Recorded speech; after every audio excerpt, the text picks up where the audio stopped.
So now that our introductions are over, it's time to just sort of take you through the actual main page of Learnbook and just get you used to the look and the feel of the system and how it actually works. So this video would be good for people that haven't used Moodle before ever in the past, or maybe that have never seen Learnbook and just want to know just a little bit more about what that main page looks like. So what we're looking at here currently is our login screen. So this is in most cases the screen that all your users of your system are going to land on. They will navigate to this screen by using the URL that you have either been assigned or that you have chosen, and in which case we would customize for you. And that information is part of our onboarding process. So you do have the ability to customize the URL. So the user would come along here, they would enter their username and their password, and then they would click sign in on this screen. Now we do cover more information about the user journey through our onboarding process, and that will be taken through as you go through our video series as you progress through this. So once I've logged in, this brings me to my main page and to my home page effectively. So I just want to quickly just have a look around here and just make sure that you're comfortable with all the items. So up the top left-hand side here, we have the hamburger menu. Simply clicking on this will collapse or expand our menu on the left-hand side. A really, really cool new feature. The ability to get rid of that menu on the left-hand side or simply to collapse it enables us to have more screen retail space, meaning that the students and the learners can focus on the content rather than losing a lot of that screen retail space because of all the other menus and things that they might not be relevant to them just right at this point in time whilst they're learning. So a really cool feature. It does keep the menu bar there and it just collapses it down to the icons. And once again, we have a video a little bit further on in this series that will tell you all about customizing that menu bar there. Moving across the top, customizable features here. So you insert your own logo. We have the ability to run languages in Moodle, so languages other than just English. Now, it's just important to remember with this is that when I change the language here, this is talking about the system language. It's not going to change the language of the content that you've written, so it's not going to translate the content that you have, but it will change the language in which Moodle presents itself in. Now, you have the ability to turn this on or off, so I could have my system restricted to just English only, or else I do have the ability to install other what we call language packs, which enables us to incorporate other languages. Really good if you've got students and learners from other countries and other nationalities there. Moving across our top menu bar here, we have our next tab along, which is our notifications tab. So this will be populated out by notifications that the system generates. So this could be anything from maybe an assignment notification that a teacher's sent to you, maybe a due date notification, any sort of those sort of things. It might even just be a system one as well. So notifications will populate here, and it's almost like a bit of a chat box there where you'll just see the notifications pop up one after the other, and students can sort of keep sort of a track of what's actually going on there. The next one along is our messaging tab. So as you can see, we've got a whole bunch of test messages in here.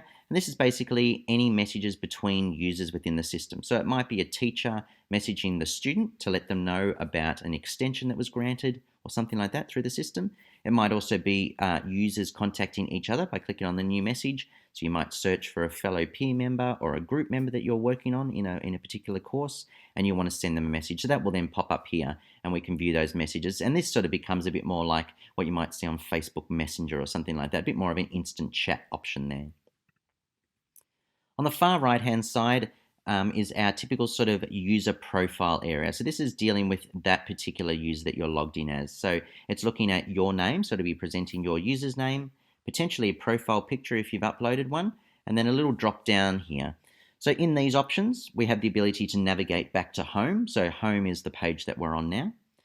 All the options in this menu bar are customized and are talking about yourself or the user's thing in their case. So it's talking about my home, my dashboard, my grade. So it's very specific and personalized to the user.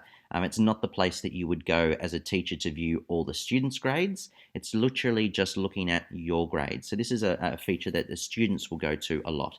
So by clicking on any of these options, they'll be taken to their dashboard. They'll be taken to their messages screen, which is the same as that little icon that we just looked at before. They get to look at their preferences. This is also the screen where they log out. So if any users finished in their session they'd like to log out, simply just tell them to click on their user profile picture in the top right-hand side and click the log out button.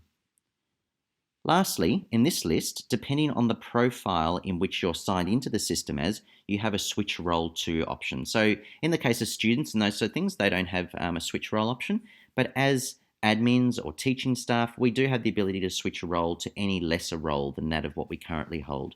So this can be really, really good when you're wanting to view the content. Say I'm a teacher or a course creator, and I want to see my content as what it may look like if I was a student. So I can switch my role to a student simply by clicking on Switch Role To. It'll then give me all the lists that are available in the system there. And by simply clicking on that, it will then take me to and log me in as that particular role. And then that way. So if I was to say click on student, this then takes me through and I'm now looking at this as a student. So this is now the system as a student. If I want to say, all right, I've finished working with that and I've finished looking at it as a student, I can go back up to the top right-hand bar, click down, and I go to return to my normal role. So it'll return me back to my original permissions and whatever that then gives me access to through there. So now last thing I just wanted to look at in this particular video was just our courses block that we're looking at in the center here.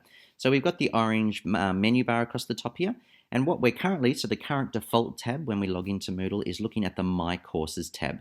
So this Courses tab or My Courses tab is showing you all the enrolled courses. So if you've been enrolled into a course, so it's a course that you're undertaking, you have access to, it's going to appear in the My Courses tab here. So it'll show up. Within My Courses, we then get the little tiled blocks for each of the courses that we're enrolled in. So this will give you your course summary file, so the picture at the top. It'll give you the course full name, so the support forums is the course full name. And if you do supply a value, it'll give us a course summary description as well, so the user knows a little bit about that course before they access it. Further down the page here, we also then have a progress bar. So this progress bar is basically working off the activity completion settings that have been set up in the course. And once again, there are subsequent videos in this series that will talk about activity completion. We can click on, we can look at that bar and we can identify where we're at. It gives the students a bit of an overview to see, okay, well, I've done 50% of this course and I still have some left, I still have some more to go. I've done 100%, so you know where you're at. And then the students can obviously enter the course as well.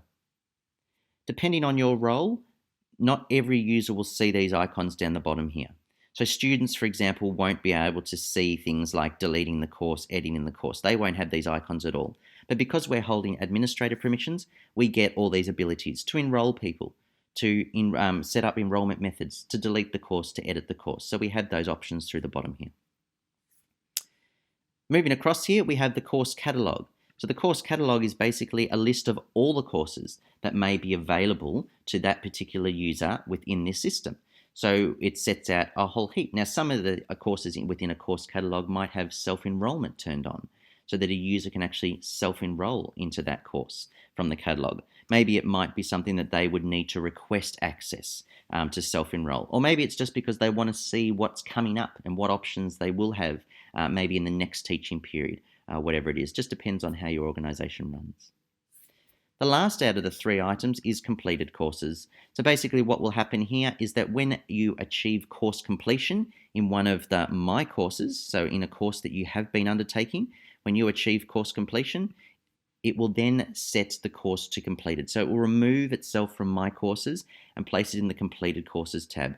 It just sort of helps the user keep their My Courses page clean, so they only have the courses they're currently working on in My Courses. And then Completed Courses is where they can then go back and they can view an assignment that they submitted, view their transcript, download maybe a certificate. So it keeps it sort of nicely bundled up, and it just keeps a nice clean interface for the user there. We have a search menu, so that searches all the courses and will display the courses that the users are then looking for. And if I go back to just, for example, My Courses tab here, lastly over the right-hand side here, the final thing I want to show you in this video is just the ability to toggle between your views. So I have a grid layout of all my courses. I have a list view of all my courses. And then the last icon along here is actually a timeline view. So if there are due dates, and items in that, or maybe there's some face-to-face activity sessions, they will appear in this timeline. So students basically have a little bit of like an action item. This timeline will actually link to those particular activities as well. So if I see that I have an assignment coming up and it's due tomorrow, I can actually click on that assignment activity within this timeline bar. It'll take me into that course, into that activity, and I can then action that item. So that's a little bit of an overview. I hope that's given you a bit more of an understanding of our main page within our Moodle platform.